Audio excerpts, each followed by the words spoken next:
یہ جو جتنے احتجاجی مظاہرین ہیں ان کو کسی قسم کی بھی حرکت سے روکا جا سکے. جیسے آپ نے بتایا کہ پورے علاقے میں مارکیٹیں اور دکانیں بند کروا دی گئی تھی اور یہاں پہ جو بھی معاشی سرگرمیاں تھیں وہ بالکل معطل رہی پچھلے 3 گھنٹوں میں.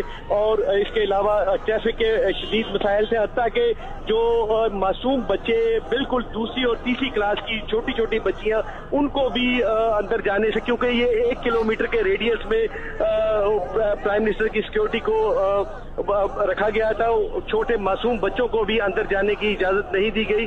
جو سیکیورٹی پر مامور پولیس اہلکار تھے ان کو لمبے راستے میں بھجوا رہے تھے کہ آپ دوسرے راستے سے جائیں. دوسرا راستہ اتنا دور ہے کہ تقریباً 1 کلومیٹر اور چھوٹے سے معصوم بچوں کو چلنا پڑتا. اور اسی حوالے سے جو ان لوگوں کو جو طالب علم تھے ان کو دھوکہ دے کر اندر بھیجا گیا کہ آپ کو اجازت مل گئی اندر جانے کی، اور اس کے بعد جب پرائم منسٹر نکل گئے تو ان لوگوں کو دوبارہ باہر بھجوا دیا گیا ہے. جی اچھا، جب تک انہیں باہر روکا جاتا رہا وہ طلبہ احتجاج کرتے رہے؟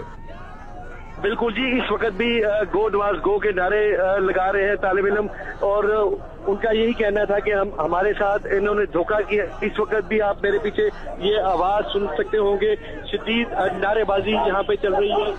الماس صاحب ہمارے ساتھ ہی موجود رہے گا، اپنے ناظرین کو آگاہ کریں. یہ مناظر ایکسکلوسیو مناظر آپ دیکھ رہے ہیں جامعہ نعیمیہ کے پاس کے، جہاں آنے جانے کے تمام راستوں کو بند کر دیا گیا، ٹینٹ لگا دی گئے تھے. وزیر اعظم نواز شریف آج جامعہ نعیمیہ کا دورہ کرنے کے لیے آئے تھے. اب سے کچھ چند لمحے قبل ہی وہ یہاں سے روانہ ہوئے ہیں. ان کا کانوائے جب یہاں آ رہا تھا اس سے قبل انتہائی سخت سیکیورٹی کے انتظامات جامعہ نعیمیہ کے آس پاس کیے گئے تھے. یہ آپ مناظر دیکھ رہے ہیں، یہ مدرسے کے طالب علم ہیں جنہیں جانے سے روک دیا گیا. اساتذہ اور طالب علم گو نواز گو کے نعرے لگا رہے ہیں. Go, Navajo! Go, Navajo! Go, Navajo! Go, Navajo!